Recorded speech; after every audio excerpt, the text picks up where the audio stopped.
В рамках региональной недели Сосногорск посетил член Совета Федерации России Дмитрий Шатохин. Сенатор провел ряд встреч с представителями органов местного самоуправления, а также с предпринимательским сообществом. По признанию Шатохина, разговор с бизнесменами получился непростой и местами даже жаркий.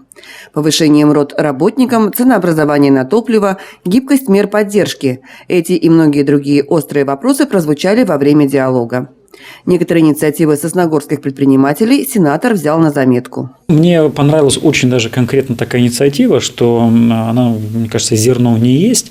Я тут про контрольно-кассовый аппарат сказал, о том, чтобы освободить индивидуальных предпринимателей от тех, кто не пользуется наличностью, например, все свои производят операции через безналичный расчет, и освободить их от кассовых аппаратов действительно очень логично. Почему? Потому что бюджетные учреждения уже освобождены. Если у них нет наличности, а только безналичный расчет, тогда им не нужны онлайн-кассы. И здесь то же самое. То есть я это в качестве такой уж конкретной инициативы.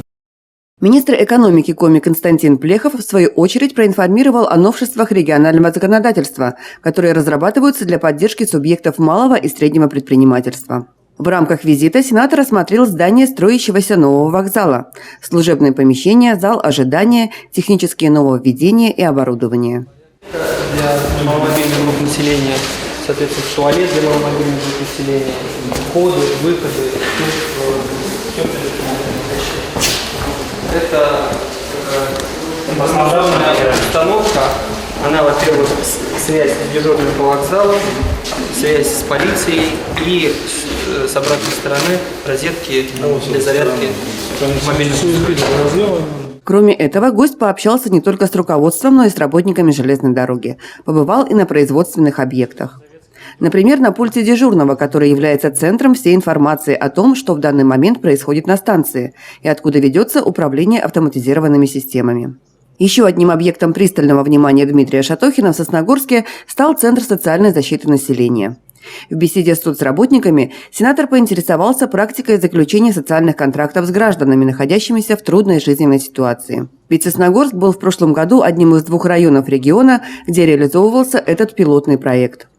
Директор центра Татьяна Бабюк рассказала также о новых мерах социальной поддержки семей, о социальных услугах, оказываемых в центре. Так, в целом, я еще поузнавал и насчет ситуации, связанной с тем, что у нас ряд соцучреждений приводится в автономные некоммерческие организации. И у вас здесь тоже она действует. Поспрашивают, как вообще это хороший опыт или нет. Почему? Потому что мы вот опыт республики Коми хотим даже тиражировать и на уровне России. А в отделении реабилитации для несовершеннолетних ребята подготовили для гостей не только творческие подарки, но и сделанные на память о встрече своими руками сувениры. Гости тоже в долгу не остались, вручив воспитанникам развивающие игры. Подводя итог деловой поездки, сенатор отметил, что она получилась очень насыщенной. Ведь ее целью было не только знакомство с ситуацией на местах, но и информирование о той работе, которая ведется в Совете Федерации. Мы, прежде всего, защищаем регионы, муниципалитеты и целый ряд законов или инициатив, которые являются подтверждением. Но в качестве примера с этого года, с 2019 года у нас все муниципальные учреждения культуры должны были приобрести контрольно-кассовые аппараты. А там по оценкам по всей России это в районе 900 миллиардов рублей. И именно Совет Федерации вышел с этой инициативой и сказал, муниципальные учреждения не богаты, давайте мы уменьшим. И вот это у нас удалось. Или, скажем, региональная доплата пенсии. Это та пенсия, которая особенно доплачивается в северных регионах. И у нас Республика Коми сумма значительная. Именно Совет Федерации был инициатором, чтобы суммы пересмотрели. И хорошая сумма в этом году в Республике Коми более 500 миллионов рублей. Завершился визит парламентария личным приемом граждан и встречей с однопартийцами, на которых были озвучены ряд волнующих граждан вопросов. Елена Двожик, Евгений Юрин, Вести Тимана, Сосногорск.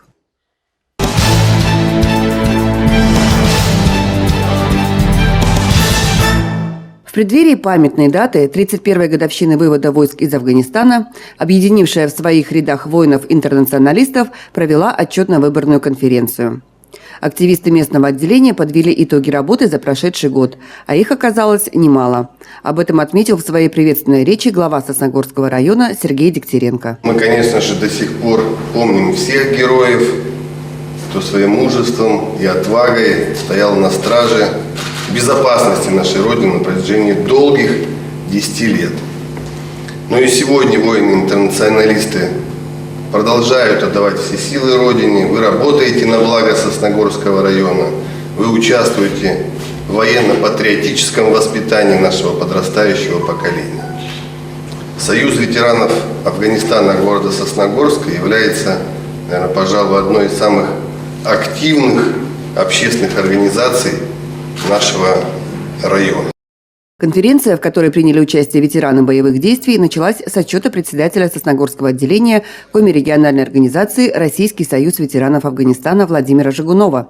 В своем докладе он отметил наиболее яркие и значимые события. Основными мероприятиями 2019 года считаю разработку и утверждение на общем собрании памятного знака «Воин-интернационалист». Этот памятный знак у всех есть на груди. Но этим решили не ограничиваться. С этого года такой знак установлен на всех могилах товарищей, погибших на войне и умерших уже в мирное время. Параллельно велась работа и по розыску могил. Нужно было восстанавливать по спискам и могилы, и несколько человек наших сосногорцев оказались на территории Ухтинского района. Соседи из Ухты особо отметили инициативу сосногорцев и пообещали ее поддержать. Естественно, эта инициатива однозначно будет поддержана нами, и мы сделаем такие же знаки отличия, будем говорить, на кладбищах нашего города. В ответ Александр Шаховцев попросил сосногорцев принять активное участие в сборе информации для издания очередного тома «Книги памяти», в которую войдут воспоминания жителей нашего района, прошедших афганскую войну. Продолжая доклад, Владимир Жигунов отметил, что у активистов местного отделения союзов ветеранов Афганистана сложились хорошие конструктивные отношения с другими общественными организациями района. Например, с районным советом ветеранов. Афганцы никогда не отказывают в помощи старшим товарищам. Ветераны боевых действий принимают участие во всех мероприятиях советов ветеранов. И в частности, когда наступают какие-то моменты, там и субботники проводить, выходим, помогаем. И, соответственно, у нас был ряд мероприятий, когда мы присутствуем в президиуме данной организации. И хочется сказать, наверное, нашим ветеранам: живите долго. Ведется большая работа и по патриотическому воспитанию подрастающего поколения. Благодаря содействию администрации района ветераны боевых действий приглашаются на все патриотические мероприятия, будь то марафон Победы, празднование Дня защитника Отечества или День Победы и многие другие.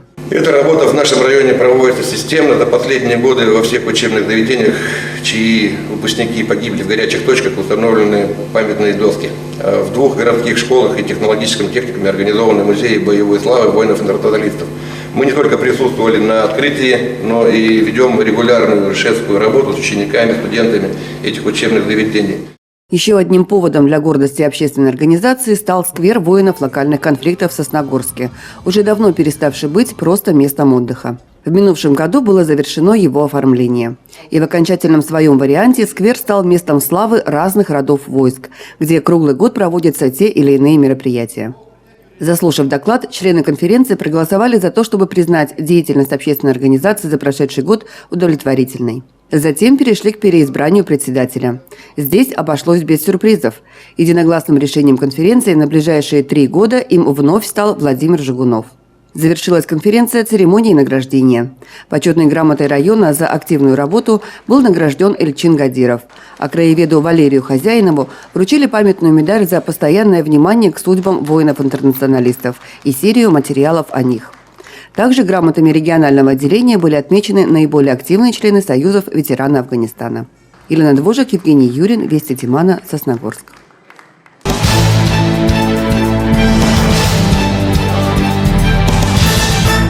Лыжня России – это соревнования, которые проводятся ежегодно и всегда являются большим зимним праздником. В них принимают участие и профессионалы, и любители лыжного спорта.